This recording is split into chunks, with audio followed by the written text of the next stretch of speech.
time out of your day to come here. I'm Terry McGill, one of the partners, help kind of lead the sales organization at Pegasus.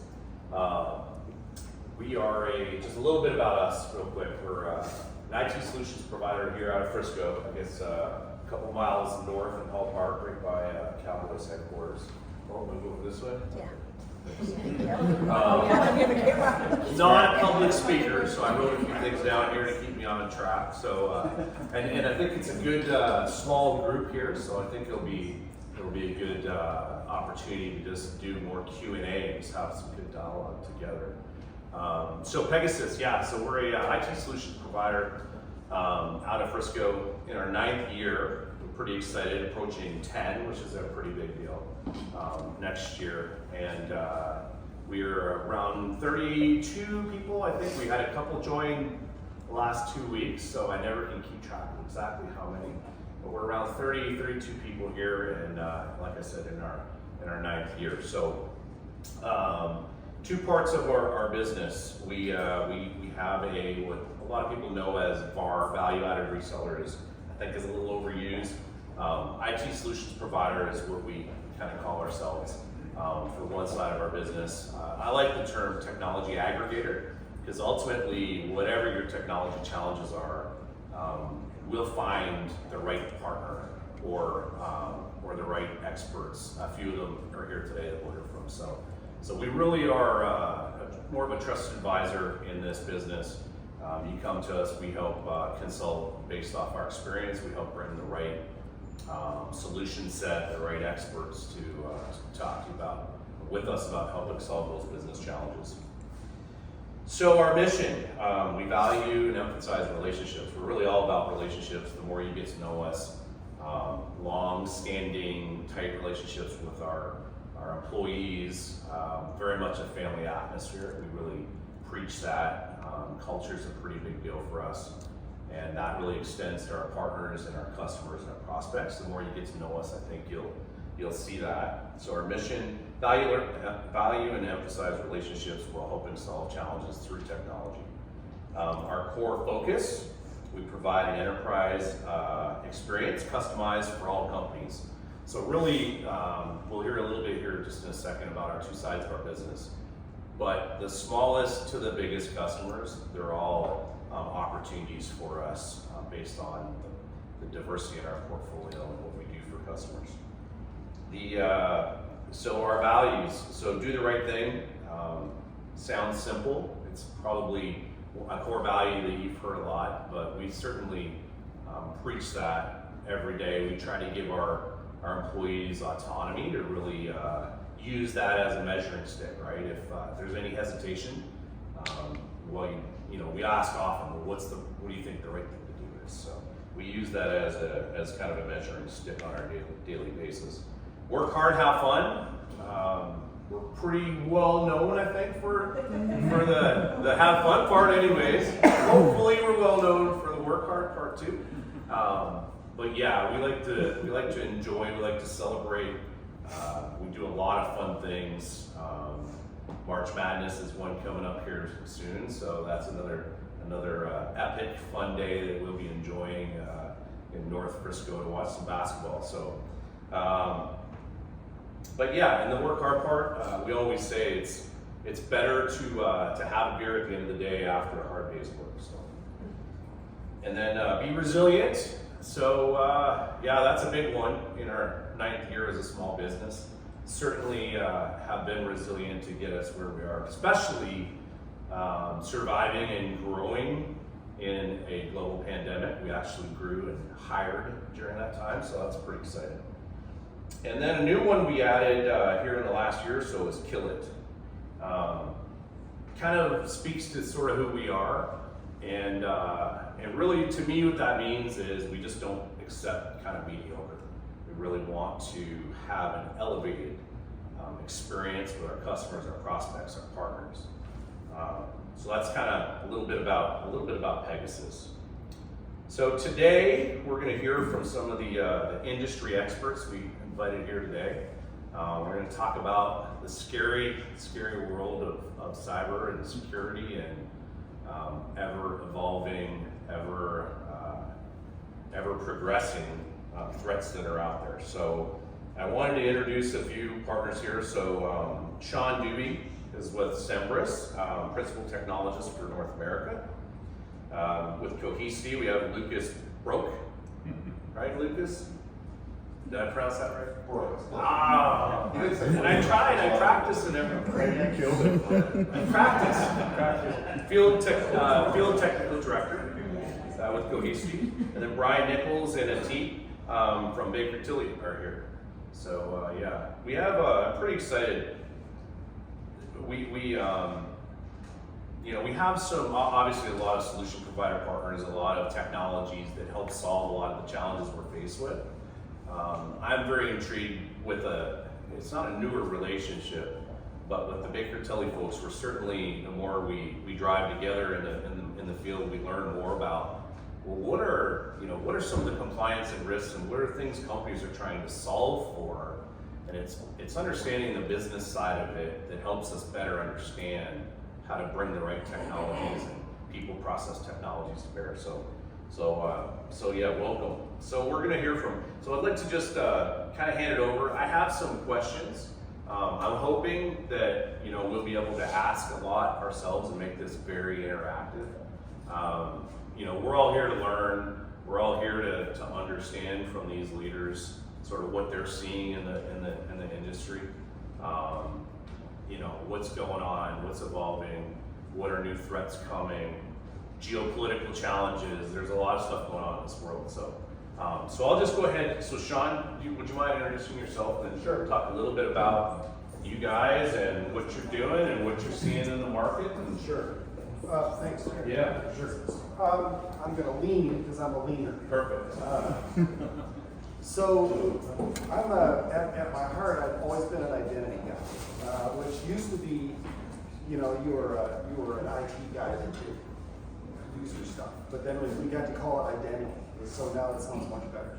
But I've been doing, personally, I've been doing identity as long as Microsoft has been doing identity, so back a long time. And so I'm always looking at the world in terms of identity and what's happening, and those of us that have significant others and spouses know what a mess identity is. Anyone that's had to wrestle with getting accounts created correctly and all of that. So, but I work for Semperis, and Semperis Mickey recruited me 4 years ago, almost 4 years ago now, something like that. Because what Semperis does made so much sense to me. Essentially, what we do is we protect hybrid Active Directory, which everybody has, against cyber threats, which is where all the threat actors go through. 90% all go through Active Directory and hybrid Active Directory. And we do it by protecting AD beforehand, by finding the mess that most people's ADs are, and cleaning and showing them how to clean it up. And then in the case, in the middle of things, to be able to see everything that's going on and roll back changes, and then if the bad guys really do get all the way through, the ability to recover it in a way that nobody else can quite do the same thing. So the company is growing like a gangbusters, and I don't know what the Deloitte Fast 500 for 3 years in a row, et cetera, et cetera. But the point is, what we do is identity and protecting identity. And I read a great blog post by Alex Weiner, who's the director of identity security for Microsoft. So the buck stops at him for the massive Microsoft security engine. And when he was talking about ransomware attacks, he says, ransomware attacks, that's really the second phase of an attack. The first phase of an attack is the identity compromise. They've got the identity compromised, and then they can go do what they want to do, and along the way, they do the ransomware. So when I think of what's happening, where we were and where we're going in 2023, which is still a little hard to say out loud. There's nothing. I don't see dramatic changes. I see, the government has gotten involved. CISA just yesterday or the day before came out with decryption for the ESXi attacks because they did a really lousy job coding the attacks apparently. So that's great. But the trends are not changing. there's still an enormous mass of identity systems out there that are poorly protected, don't have the basics in place, and are sitting ducks. And the threat actors know that. And so they're just continue the ride, and it's only, all of the predictions that you see are that it's only going to get worse and get worse and get worse. So, Terry said in Pegasus, one of their Pegasus's mottos, one of our mottos is be a force for good. And we have it on a t-shirt, so it must be true. Sydney's wearing it. So that's what we really look at ourselves as, purpose-built software specifically to protect the most common identity system in the world against the threat actors that are always going to be going after it. Thank you. Awesome. Brian? I guess you have to walk on and then walk off. Yeah, I think Hannah is recording. Sorry. So Brian Nichols, partner with Baker Tilly. So for those of you that don't know Baker Tilly, we are your standard audit tax consultant. But myself and the team, my other partner here, are really part of what we consider our risk advisory practice. And that practice consists of everything from SOC, like IT audit work, Sarbanes-Oxley, IT general controls. But we really also get technical into cybersecurity risk assessments, penetration testing, vulnerability scanning, web app assessments. For those that go through a variety of different acquisitions, we do a lot of technology due diligence during the M&A process. And so I think one of the key things that we see, and actually that really forms kind of the relationship with Pegasus, is organizations are finding resources to be so difficult to come by these days. There's always been kind of this discussion out there about how tough the market is, or basically the supply and demand between cybersecurity resources and what you can actually kind of get in from a budget standpoint and all that. And we find that with so many of our clients. One of the key considerations is security programs have kind of grown fairly exponentially. You get your basic blocking and tackling from IT operations, the identity side, patch management, and AD and EDR and things like that. But it can take a true village to be able to manage all of that.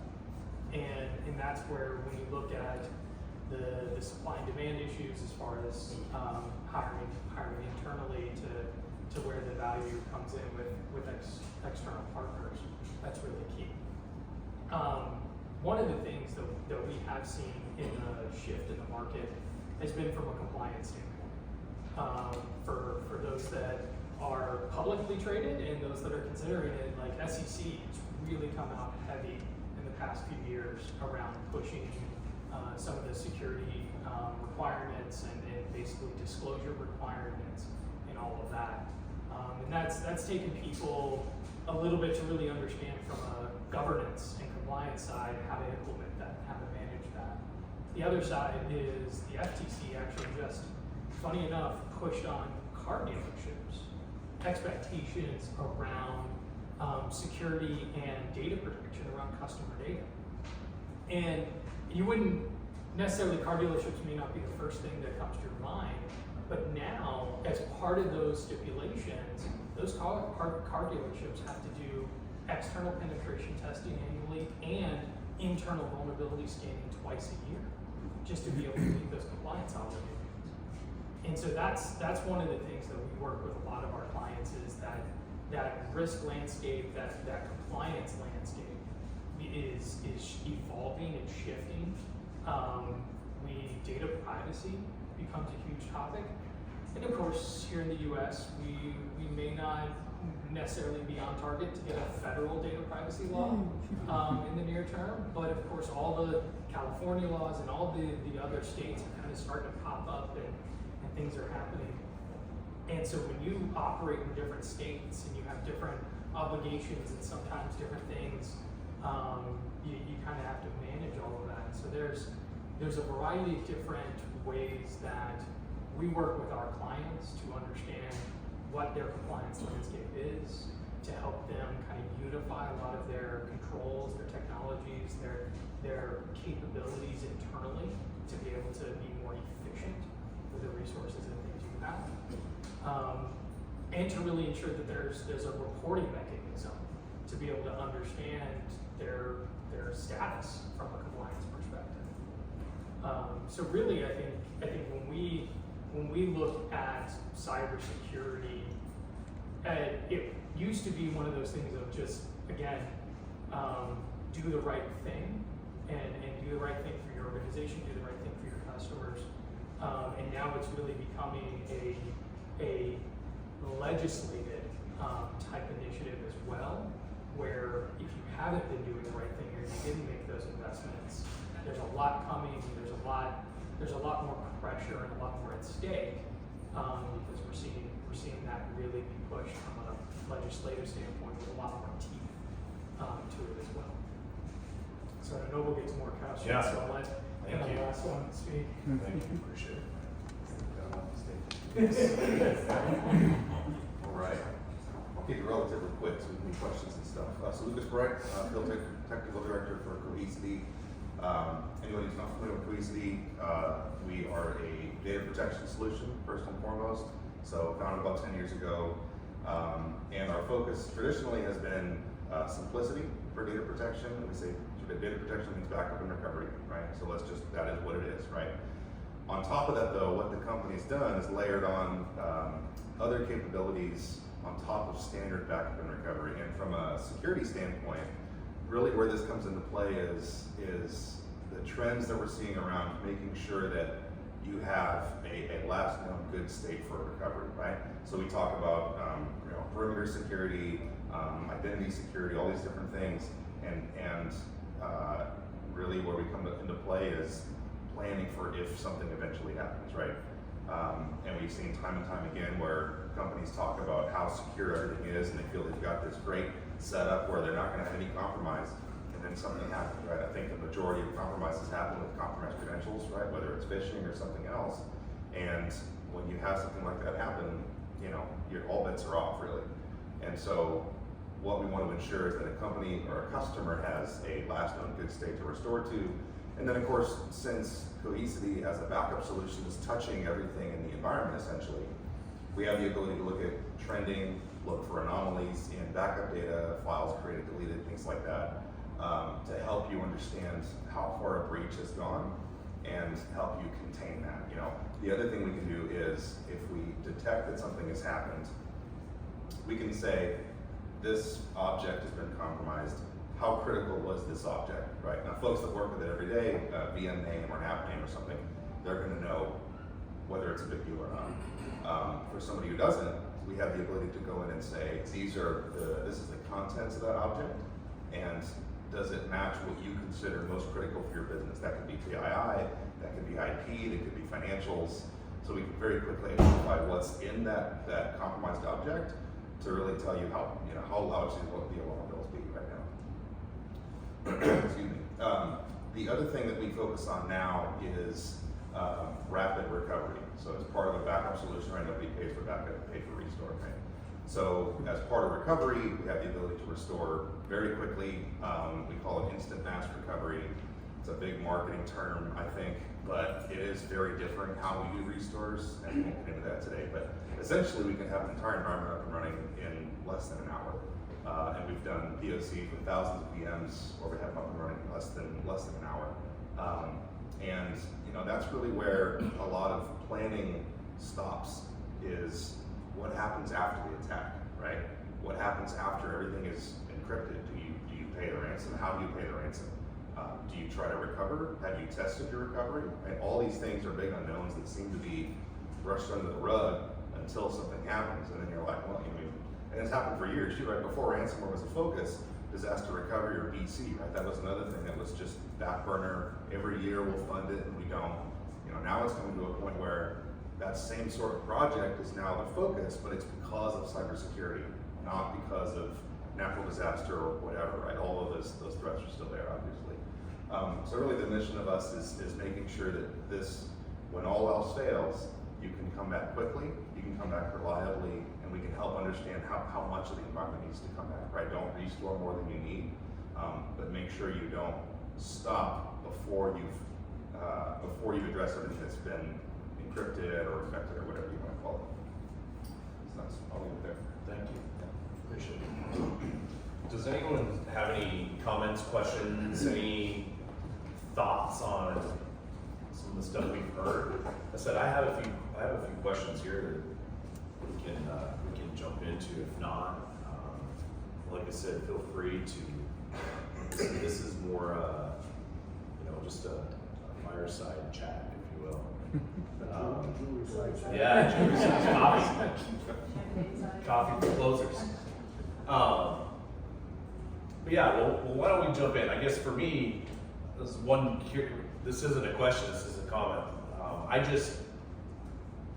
in technology and I've been in it for a long time, too long. But I sit in on, some security webinars, and I went to a conference recently, and it just wows me when you hear about the evolution for the bad actors, and I can't even imagine, in a year or two from now, right? I can't even connect the dots. I heard they talked about the business side, right, of the bad actors, and I heard a number that they're expecting it to grow to a $50 billion industry, which my head exploded there for one. That's pretty unbelievable. I also heard that now there are ransomware DIY kits on the dark web, and there are AI mechanisms to go help people build those kits and activate those kits. I always, growing up, right, you talk to customers, and they're like, well, I'm small, no one cares about me, and they care about the big boys, they don't care about my little business.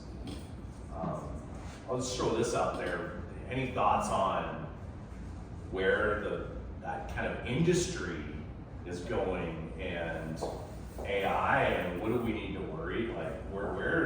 What's that vision look like, and the automation of it, and the bots, and just any thoughts on kind of all that? I'll volunteer to start. So one of the things that I shamelessly shilling at the podcast, Hybrid Identity Protection Podcast. That's not the reason. Good plug. That's not the reason. I didn't know. I want you to appreciate how bad a plug that was, so I wasn't saying. The reason I mentioned it is because one of the things that I say is, if you look at the ransomware ecosystem or the malware ecosystem, if you just take pure unrivaled capitalism and remove the morals from it, that'll tell you how it works. Yeah. And that's where they're full-time businesses. They offer pension plans. They offer. I mean, it's not just these shadowy guys with hoods. No. They have big offices, and because it makes money like crazy. So it's really hard, as you say, to defend against that. And I think about recovery. It's human nature to say, oh, that won't happen to us. I mean, I did a lot of work in APAC this summer. Yep. And they're like, oh, we're down here, no one cares about us down here. It's just, to a threat actor, if you're on the internet, it's just a question of latency. Yeah. That's all it is. Yeah. So, yeah, you need to plan for, it's a cybersecurity framework. You need to minimize your attack surface. You need to be able to pay attention to the attack, but you also have to expect there's a really good chance they're going to get through. And you've got to be prepared for recovery and have a really solid, but human nature is, oh, that won't happen to us. We've got backup software. We're not going to be. Yeah. Do you have a solid disaster recovery plan that recovers the whole business, not just one little component here or there? Because, that's not something that you want to start going through at 2 o'clock on a Sunday morning and figuring it out for the first time. That's what they call a risk regenerative event. Yeah. Yeah, as Luke said, I remember, many conversations where you talk business continuity, you talk disaster recovery, And you know, there's people that seem to go through in a lot of organizations. You know, you'd find a new person there every couple of years, and they try to drive change, and then they leave. And well, they're leaving because they couldn't drive change because no one would pay for it. Yep. Well, that's all becoming very real now, and at least you know we're growing up as kind of a technical society, if you will, and trying to get ahead of some of the craziness in the world for sure. Yeah, I think to add on what Yeah, please. said, I just think that smaller companies are realizing that because of the things you mentioned, how easy it is now for bad actors to get a hold of the tools they need to do the extortion they want to do, it makes it a much easier lift to go out and do this in mass, right? So now you don't have to, all right, we have to weigh what's the potential benefit here, how much work we have to do to get into this environment, we have to build our tools, all this. None of that is a thing anymore, right? Yeah. So you can just target whoever is open, and phishing is easy, right? You just hit as many as you can, and it's amazing. We do internal phishing tests at Cohesity, right? Make sure our employees are, and they aren't, right? Yeah. Click on stuff, and that's it. And we're in technology. Exactly. Yeah. And a relatively young software company too, right? It's just less than 10 years old. Yeah. So the point is, testing, making sure you realize that you are a target. Everybody is a target. And the good thing now, with a lot of the focus on cybersecurity and your insurance tied to that, there's mandates around you have to have these boxes checked Yeah. to be able to qualify, right? And those boxes are traditionally the things that were overlooked as part of that push it to next year, push it to next year. You either want insurance or you push it to next year. That's actually what I was gonna ask that. I know I'm off script, sorry. But we There's talked about. no script. I'm off script. But, like the insurance, like cyber insurance, like our CEO said some of the big insurance providers are pulling cyber policies. They're like, we can't keep up. Are you guys seeing that in your discussions with clients and stuff? Yeah, and I think I'll jump in. Yeah, please. So one of the key things is when cyber insurance started being offered, I mean, it was a fairly good moneymaker, a good revenue stream for a lot of the insurance providers. But the key thing was they knew they tried to take traditional risk measurement in a lot of the actuarial items and move it into the technology world. And what we found is, particularly as ransomware is the exponential increase in ransomware attacks and the exponential increase in the ransoms requested. And we have found that they're actually now starting to actually lose money. And so they're back to, again, it's a business, they're back to a risk management game on their side. And they're saying, okay, A, we probably weren't doing the right things to quantify the risk we were really taking on those policies. And B, we're now actually going to push some expectations down to our policyholders that you need to meet a minimum threshold before we're even going to allow you to get a cyber insurance policy. And I think those two things have really hit the market in the last year. And so we are seeing people, premiums are exponentially going up, double, triple, sometimes more. We are seeing deductibles go up. We are seeing policies be revoked. We are seeing so much happening where insurance has become kind of one of those real driving forces behind change within organizations. And it's a positive thing, but it also is kind of like, it's because the industry was really far behind, but without having the consequences that they've had in the last few years. Yeah. So much of this is, Yeah. so much, Bang on. more and more I go back to thinking about human nature. So, A, it won't happen to us. That's human nature. B, oh, it happened to a company that's a lot like us. Maybe I should pay attention. And C, oh, my security is okay. Oh, if I want insurance, I now actually have to do something about it. It's, you know, it's, you're driving people to do this stuff, and get off the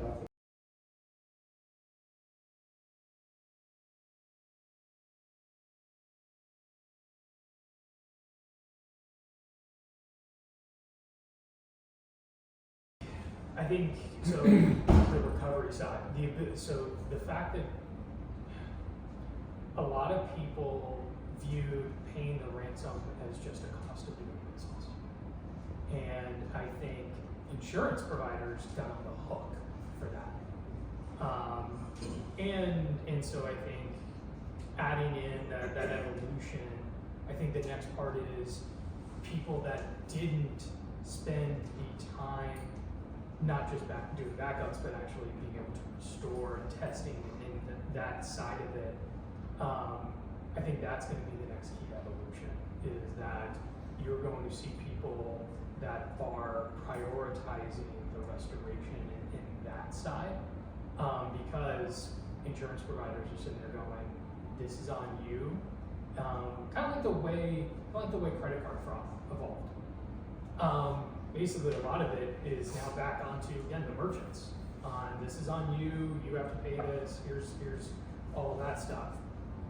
And so I think we're just seeing an evolution in that, where they're putting the owners back on the organization, which is, at some, like, a lot of people sit there and say, play devil's advocate, is that victim blaming kind of stuff and all that.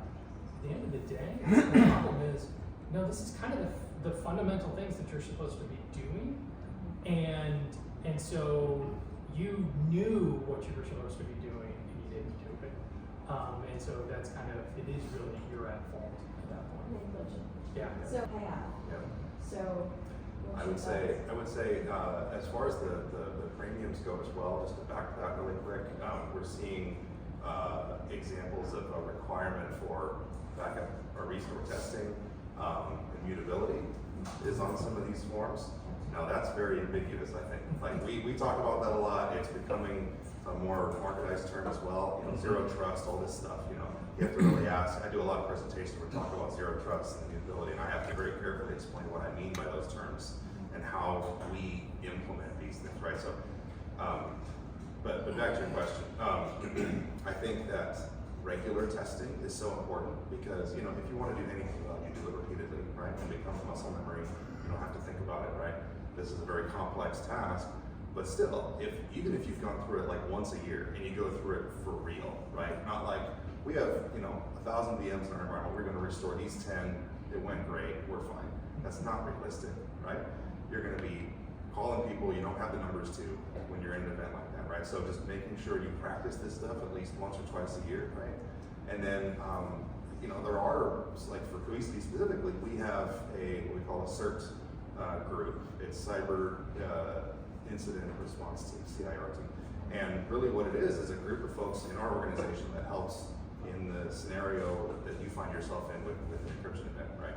So you have something happen, you can call us if you have Cohesity as a backup product, and we will help you walk through the steps of recovery, because a lot of it is outside of technology. A lot of it is, how do you message to the public, your customer base, what's happening, right? You could be getting blown up on the register by the register of Twitter saying, what are these guys doing? They don't have any communication, because you don't have a public relations person, right?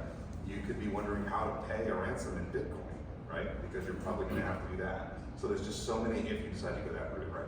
So there's just a lot of things to consider that a lot of folks haven't come into. So we have groups that can help with that. A lot of companies have groups that can help with you know, response organization. But it all comes down to making sure you have something to roll back to. And that's our big message is, if you have a clean backup, you're fine. And we have a lot of checks and balances in our system to ensure that those backups don't get impacted. Whether it's encryption, whether it's early expiration by someone who has compromised credentials, right? None of that is possible if you set them correctly. Quick question.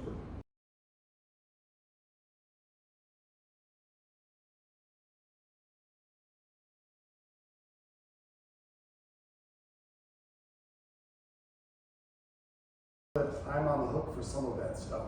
Yeah. But we also have a breach preparedness and response team, and they do security evaluations, and specifically around identity and active directory. To be able to say, these are the things that you need to be looking at, and these are the steps that you need to take. I agree that you're asking specifically, you know, is there public documentation you can point to, and it's on my table. Okay, cool. I think one of the key things is, so tabletops are great. They're very process oriented and all of that. I think it kind of goes back to what you were saying. That's kind of like testing, can we restore 10 VMs versus the. It's first grade. It is, and there's organizations that aren't doing that. Heck, part of what we do is we help clients put together the actual incident response plans because they've never even thought through what they would do. And so I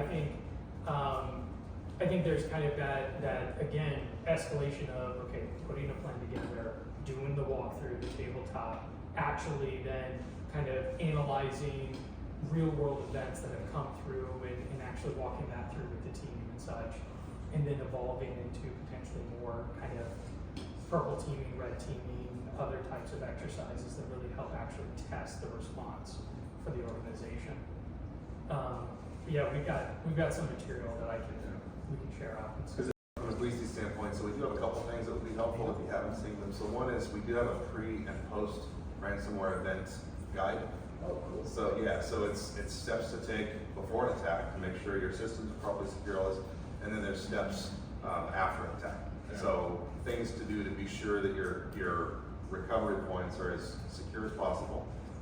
We also have taken some steps recently to force security on our customers. So things like forcing enablement of MFA for logging into like our support portal, your management portal for Cohesity specifically. There's ways to opt out, but we don't make it easy to do because it's better for everybody, right? If you're more secure as a customer. And then we are starting to do a webinar series actually about some of our data classification capabilities and tabletop exercises. And as you said, it's not always great. It depends on how you set it up, right? How thorough are you going to be in this exercise? It can be a great tool if you think holistically, right? If you think about one app, great, you're good with that one app. Does that one app run your business entirely? Probably not. Right? So yeah, we are working on some of that, but that guide is an especially useful piece of knowledge, and that's being updated. Seems like monthly right now, just making sure we know what it is today. So we're in What about, we talked about kind of the stick side of it from an insurance perspective. Are you seeing any discounts, any good drivers discounts for organizations that are giving people discounts if they have, a scale of 1 to 10, if they grade an 8 or 9? Is there benefits there you see, or I'm just curious? I would say the more boxes you can check on your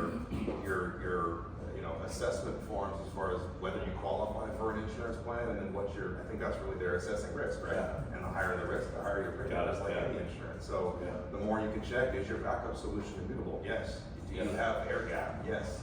I mean, all these things are going to, one, make you more insurable, but two, if you're more insurable, your premium's going to be lower. So I don't know, I haven't seen like a direct correlation, but I know that we've had customers that have said because they were able to check the immutability box specifically, they got a better premium. That was that one customer, but that's also true for more than Makes sense. I have a question, just on your perspective. So last year, we were talking about compliance and the need to have a basic infrastructure and have basic controls in place and have a plan in place to even get insurance now. So last year, I think it was only last year, was Colonial Pipeline. And I don't know what the current status of it is, but the government pursued them for like $1 million because they were not prepared at all. They just said, if you're not familiar with it, they just said, oh, well, in case of that happening, we'll just turn the off switch and the hell with the consequences. Have you seen any trends towards that happening with more critical infrastructure organizations? Yes. So I think so. 2013, NIST put out the cybersecurity framework, and the cybersecurity framework was originally kind of related to critical infrastructure in the United States. But it's interesting because what's critical infrastructure? Financial services is critical infrastructure. Utilities, gas pipelines, air traffic control, all critical infrastructure.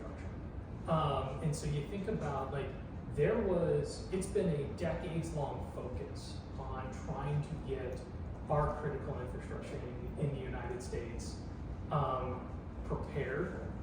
And it used to be, so kind of taking that step back, in kind of the OT space, the operational technology, things like that, everything used to be air gapped. you used to have completely separate segments of organizations that weren't weren't internet connected. They weren't public internet connected. And so they were pretty much, unless you were physically going on to breach on site, they were pretty impossible to get to. But IT people are resource constrained. IT people in general are lazy.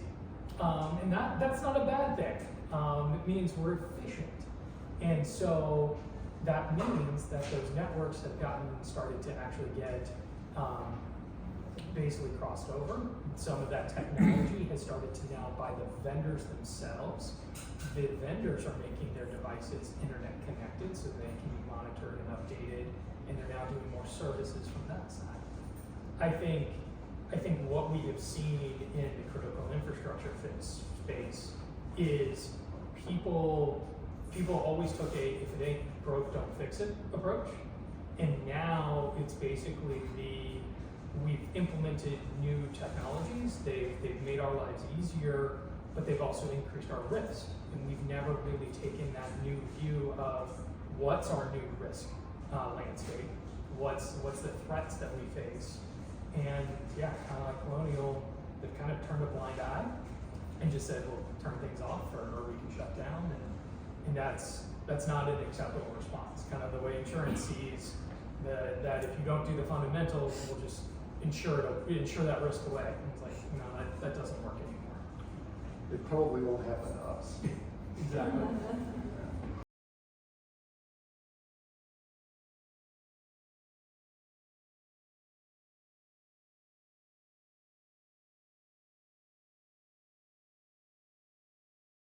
Could be good justification as well, because you can say to the board, look, every day we repel X number of attacks, and let's face it, everyone in this room knows it's not going down. So if you're going to track something, you're only going to show that it's going up in the future.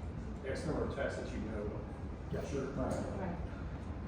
And I think, again, the hardest part about showing ROI on security is kind of like the CIA, that successes are never known and failures are front page news. And so that is one of the hardest things about a leader who's saying, we're good because I'm not hearing anything from security. And then that's well, maybe I can not do as much. So that's always I take the maybe slightly cynical view on some of those questions is, are we really being attacked as much? Are we really at that much of risk? And can I do less? Can I spend less?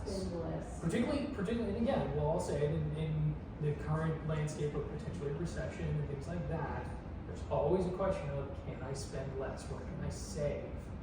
And so that's always my cynical view on when leaders start to ask how much are we being attacked. It's always my concern of they're wondering, could we save money? Yeah, that's a good perspective. I saw in the same webinar that I was listening in on, they talked about, over the last couple of years, what are some of the big things we're seeing. And Sean, I think you mentioned this, where the methodologies are similar, right? The principles of what's going on is the same. But they mentioned that, I think, I'm throwing out a number here, but 20%, 20%, 20% were identified ransomware focuses, malware focus, and then the biggest third or fourth one was unknown. Like as you guys were just mentioning, it's like they know something happened, they know someone was in, and then they left, but they wiped all their tracks. So there's a very, very high percentage, I think, where we don't know what happened. We just know something happened. Well, that's a pretty scary situation too, right? When someone came into your house and they left, you don't think anything's missing, but then you're, wow, that's certainly something we got to worry about. That's where I think, understanding where your most critical assets lie and making sure those are properly secured. I mean, you should look at the whole environment, holistically, but I think that understanding where your most critical stuff sits is so important, because that way, if someone does come in, even if you don't see that anything's happened, something probably has happened. But two, you can at least know that your most critical stuff is secure, and identifying where that is difficult. A lot of companies don't necessarily know where all PII sits, where all financial HR data, IP. That's not just an IT lens. The real question is, what does the business believe is the most critical?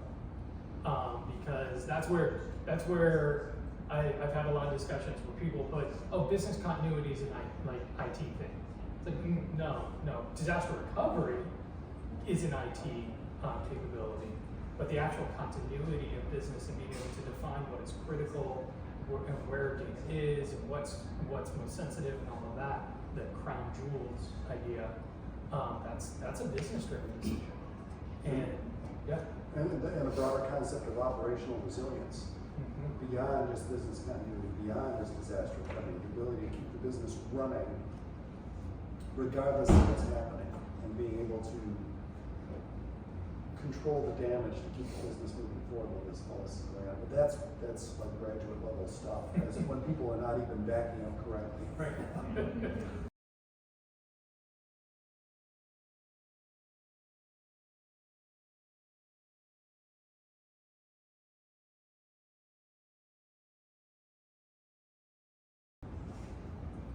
I would say, ChatGPT is famous for, write me a love letter in the form of an Elizabethan sonnet. So it works the same for code. And the idea of the barrier of entry, the cost of entry is going down and down and down. And that just really undercut the cost of entry for people that don't necessarily have the skill set involved in it. A guy that I follow on Twitter that's a well-known ransomware expert has likened the lowering of entry so that just about anyone comes in, and he calls it used to be nation states did this sophisticated stuff, and now he describes them as teenagers with flamethrowers can go in and wreak havoc because the cost of entry has gotten so low. It's a little different than script kids. Yes. Yeah. Yes. So I'm going to take that to the code side. So I saw another video that was basically these guys asked ChatGPT to basically write them a trading algorithm and gave it a few things, and they implemented the algorithm and ran it through some tests and basically saw like some 67,000% return or something just astronomical. And so I think that's it. It is smarter than we are, or at least will continue to be. And so I think that's the key thing. It can find vulnerabilities that we can't teach or we don't know about and things like that. So I think that's where, and there's two sides. There's the technical vulnerabilities, which we're all trying to patch for and update and maintain and all of that. But a lot of what we've talked about is the people side vulnerabilities. We do phishing attacks and things like that, both internally and for clients. The industry average click rate is 5%. So that means 1 out of every 20 people is going to fall for a phishing attack. And so it doesn't matter how much security awareness training you do, even though you should be doing it. It doesn't matter how many phishing tests you do to make people aware and make them a little bit more paranoid, which you should be doing. But at the end of the day, it's not the if, it's the when. And that's when services and partners really come into play, is because it is the when, and you've got to be prepared for it. I just had a thought about this as you're laying this out, and I think there's an analogy here. So it used to be, you wanted to learn about something, you had to go look something up in an encyclopedia, go to the library. And now it becomes, you don't have to know how to do that, you just have to know how to do the Google query to find it. Yeah. And as of like yesterday or the day before, Microsoft incorporated ChatGPT into Bing search. So the new Bing search and Edge, you can do a ChatGPT, ask a question, it'll return it. So we've gone from look it up in the dictionary to look it up in an encyclopedia, and just know what the Google query is. And so now this is going to be just know how to ask your AI chatbot to get it.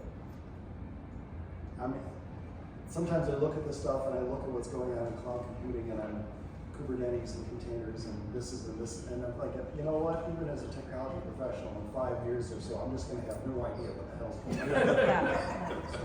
What's up, Phils? Now, other questions? This has been good. I'll ask one. We talked a lot about identity. I understand that Gartner's created a new cybersecurity category around identity. You want to speak a little bit about that? Sure. The category that Gartner has created is called Identity Threat Detection and Response.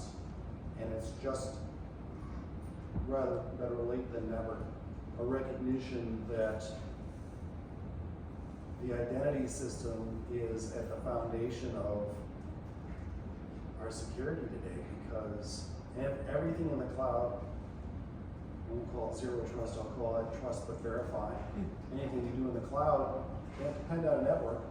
It's got to depend on your identity, what device you're on, and continually be verified to get to that.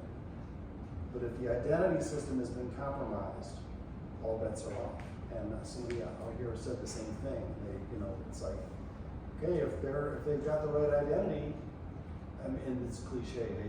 Threat actors don't break in; they log in. Once they have the right credentials, then it's all over. So you've got to protect the identity system, and that's a little bit late in coming to it, but it's up on the hype cycle. Yeah, it's on its way up on the hype cycle.